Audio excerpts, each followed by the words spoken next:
mas na segunda vez ele vem e ele vai dar bênção sobre as nossas vidas. Vamos entender o que eu estou falando aqui?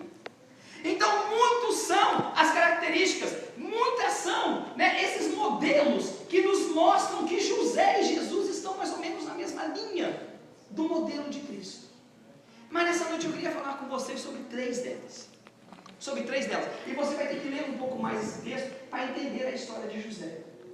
José chega agora aos seus irmãos e José continua falando dos sonhos, José continua falando daquilo que o Senhor tem mostrado a ele. E o que acontece com José é o seguinte, é que os irmãos deliberaram vendê-lo.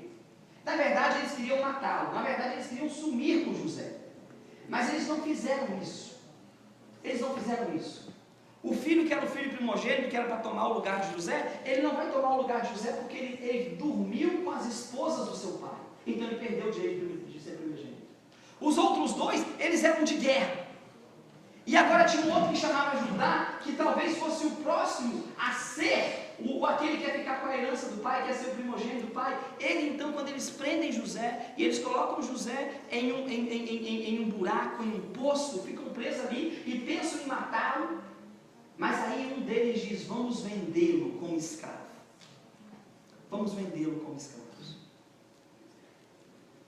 Irmãos, muitos de nós, às vezes, né, queremos se afastar de algumas pessoas. Se pudesse, a gente vendia outros como escravo, né? Tem gente que a gente não quer ver. Se a gente pudesse, a gente fala assim, rapaz, se me desse aí uns ciclos de ouro, uns ciclos de prata, eu vendia você, né? Tem gente que faz isso com os filhos ainda hoje. O Brasil é tremendo tanto de crianças que são sequestradas e são levadas ao Brasil, onde os pais as vendem antes mesmo delas nascerem. Aqui nos Estados Unidos também o tráfico de criança é tremendo. Como as pessoas conseguem vender os outros. Mas aí o que acontece é que eles tinham tanta raiva de José, que eles queriam ver José longe da vida deles. E eles então resolvem vender José. E diz a palavra de Deus, no mesmo livro de Gênesis, capítulo 37, versículo 28, que eles então pensaram em vender José. E o primeiro ponto que eu queria falar nessa noite com você sobre o modelo de José em Jesus Cristo é que ele também foi vendido por moedas de prata. José foi vendido por moedas de prata. O versículo 28 diz, quando passaram alguns negociantes medianitas ali, seus irmãos o venderam por 20 peças de prata. Ciclos de prata, moedas de prata.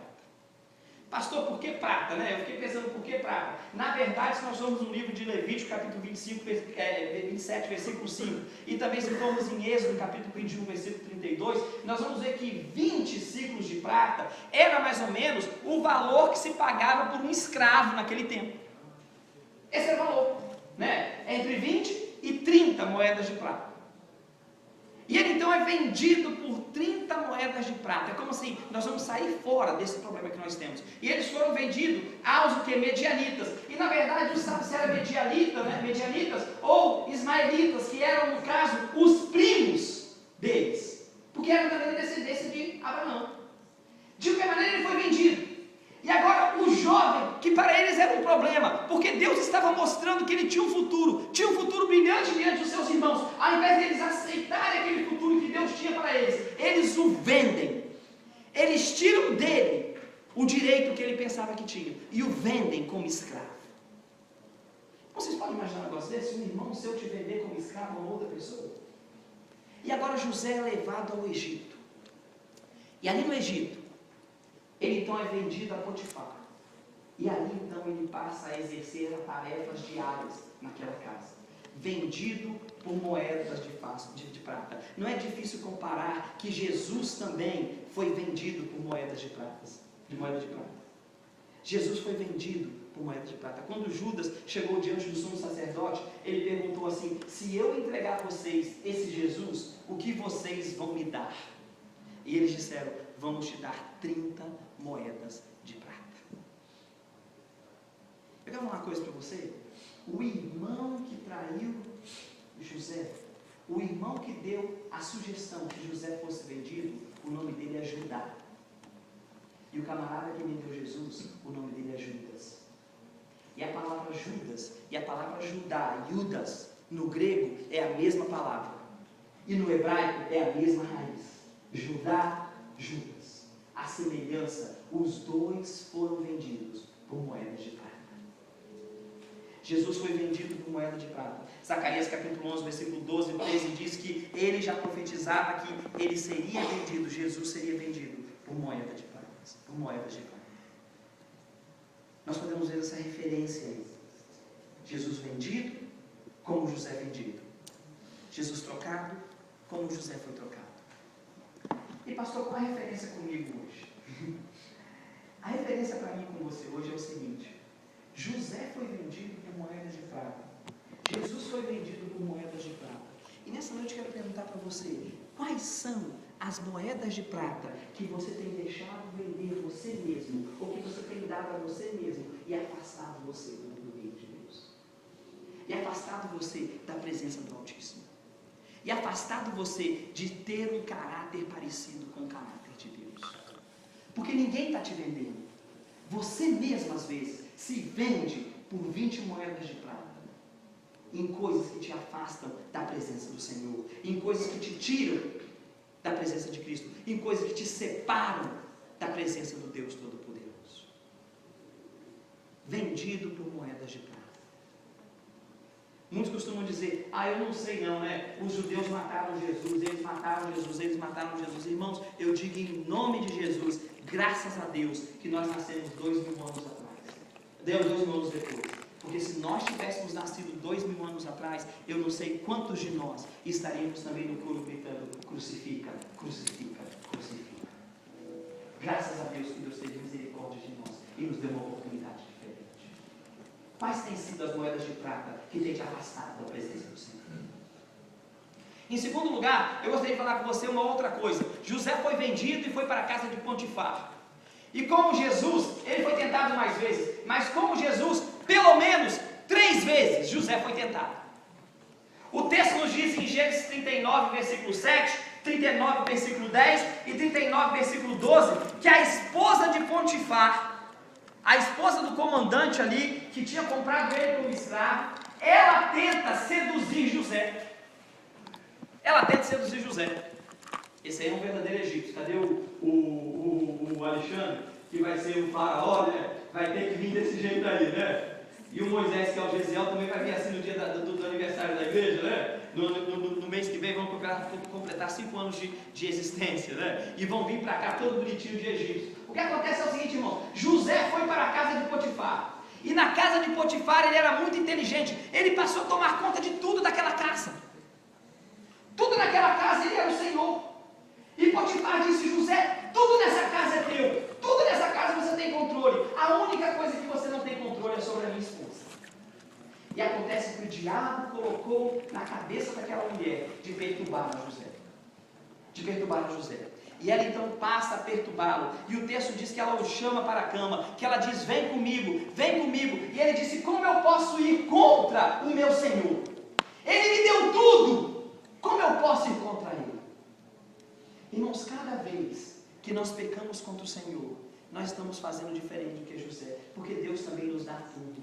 Mas nós decidimos pecar contra ele. E as coisas parecem ser coisas boas, mas no final delas são coisas ruins. E essa mulher o perturbava, segundo o texto, dia e noite, todo dia. Ela queria que José viesse deitar com ela. E ele disse: eu não posso deitar com você. Até que ela então ficou tão incomodada com aquilo, que um dia ele entrou e ela puxou a roupa dele e depois gritou para o pessoal da casa, os criados, disse: ele tentou me atacar, ele tentou me agredir, ele tentou me violar. E José foi preso. Irmãos, como José, Jesus também foi tentado. Em Mateus capítulo 4, versículo de 1 a 11, nós vemos que Jesus foi tentado por Satanás também 3 vezes. Mas as 3 vezes que Jesus foi tentado, ele respondeu a Satanás com a palavra de Deus. Porque Satanás dizia: não está escrito. E Jesus falava: também está escrito. Também está escrito. Sabe o que acontece com nós crentes hoje? Nós não queremos ler, nós não queremos conhecer a palavra de Deus. Aí quando Satanás vem para a gente com a mentira, a gente não tem a resposta para dar. Por isso que eu falei com os papais: comecem a ensinar as crianças a palavra de Deus. Comecem a ensinar elas os versículos. Sabe por quê? Porque quando ela crescer e ela for tentada, ela tem a palavra de Deus para responder. E Jesus venceu a tentação de Satanás. Em Hebreus capítulo 4, versículo 15, nós lemos: nosso grande sacerdote, Jesus Cristo, nosso grande sacerdote, não é um daqueles que não é capaz de entender ou compreender as nossas fraquezas. Pelo contrário, temos um grande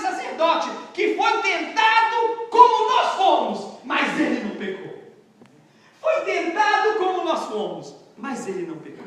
O fato de Cristo não ter pecado não quer dizer que ele não sabe nem a consequência do pecado, nem a dor de ser tentado. Mas como sumo sacerdote, como libertador de nossas almas, ele não pecou. E você diariamente, quando você levanta, você pode tomar a decisão de pecar ou não pecar. E pecar é errar o alvo, de ir contra o Senhor ou não ir contra o Senhor. José não cedeu às tentações. Embora ele tivesse ali naquela casa o direito sobre tudo, fosse o dono de tudo ali depois do seu patrão, ele não cedeu às tentações. Ele não deixou que as coisas do mundo, que a beleza do mundo, que a beleza da esposa, não é isso? Do seu patrão, que a beleza das coisas que o seu patrão tinha, não deixou que isso afastasse do Senhor. E por isso ele foi preso, porque o patrão acreditou na mulher. O patrão acreditou na mulher. E ele foi preso. E o terceiro ponto dessa noite eu gostaria de falar com você, mas antes, porém, eu gostaria de perguntar a você uma pergunta, né? Quais têm sido as tentações diárias que vêm sobre a sua vida, que têm separado você de Cristo? Quais são as moedas que você se vende e se afasta de Cristo? Mas quais são as tentações que vêm diante de você e você também se afasta de Cristo? Eu conversava com um membro da igreja essa semana e ele conversou comigo, deixou saber da história. Eu achei a história interessante. Diz que tem um rapaz que, tem um americano que de vez em quando ele vem aqui na igreja. E ele vem na igreja, às vezes ele vem embriagado, ele vem meio incomodando. E esse dia ele estava procurando por mim. Eu falei com o rapaz: toma conta para ele lá para mim, né? Um dos líderes da igreja, toma conta para mim. E ele disse que ele falou: toma conta do rapaz. O rapaz falou: não, eu queria falar para o pastor que eu achei uma carteira, que é a carteira que eu achei. E ele deu a carteira para o rapaz assim: ah, tá bom, então me dá a carteira. Ele falou: a carteira está aí, mas todo o dinheiro que tinha dentro eu roubei. A carteira está aí, mas todo o dinheiro que estava dentro eu peguei. Ele falou, né? E aí diz o rapaz da igreja da diretoria que ele foi tarde da noite, acabou o culto, quase 11 horas da noite, ele foi entregar a carteira à mulher, e quando ele foi lá entregar a carteira da mulher, bateu, tentou explicar tudo, a mulher só botou a cabeça para lá de fora e pegou a carteira, nem quase obrigada, ela disse, né? Porque também o dinheiro não estava lá, ele pensou que foi o membro da igreja que pegou o dinheiro da carteira, né? Mas eu quero dizer para você o seguinte: ele disse o quê? A carteira está aí, mas o dinheiro eu peguei, né? Quantos de nós diariamente somos colocados diante de uma situação que existe uma carteira cheia de dinheiro na nossa frente? A carteira a gente deixa, mas o dinheiro a gente pega. E eu não estou falando literalmente de você roubar, não. Eu estou falando de você o seguinte: quais são as carteiras que são colocadas diante da sua vida? Quais são as mulheres de Potifar que são colocadas diante da sua vida? Quais são os pecados que são colocados diante da sua vida? E você diariamente tem a oportunidade de dizer não a isso, e você às vezes acaba sucumbindo a isso e deixando ser influenciado por isso. José não pecou. Como Cristo, ele não pecou nesse ponto. Mesmo sendo tentado, ele não pecou. E em terceiro e último lugar, depois que ele foi pego e foi levado para a cadeia, né, e foi preso, já no capítulo 40, você vai ler depois 37, 38, 39, 40, já no capítulo 40, ele vai para a cadeia. E ali na cadeia ele continua tendo sonhos, mas ali na cadeia, em último lugar, em terceiro lugar, ele está acompanhado por 2 delinquentes. Jesus Cristo, quando estava na cruz do Calvário, Lucas capítulo 23, de 40 até 43, nós vemos também que Jesus, na cruz do Calvário, ele estava acompanhado de 2 malfeitores, à sua direita e à sua esquerda. E aqueles malfeitores, um falava, né? Se você é o Cristo mesmo, desce daí. E o outro dizia: será que você está na mesma condição de Jesus? Você não vê que nós vamos morrer? E Jesus olha para ele e diz: hoje mesmo, você estará comigo no paraíso. E José, como preso lá na cadeia, junto com aqueles 2 delinquentes, um era o copeiro do rei, o outro era o padeiro do rei, ele diz: um de vocês vai morrer. Você, padeiro, vai morrer. Você, copeiro, vai ser restaurado novamente ao trono, novamente à sua corte, e você vai continuar fazendo aquelas coisas que tem que fazer. Que tipo de pessoa nós temos sido? Temos sido os padeiros ou copeiros? Temos acusado o Senhor Jesus ou estamos defendendo a causa do Senhor Jesus? Estamos indo a favor do nosso Deus ou contra o nosso Deus? Os malfeitores estavam ali e eram ladrões.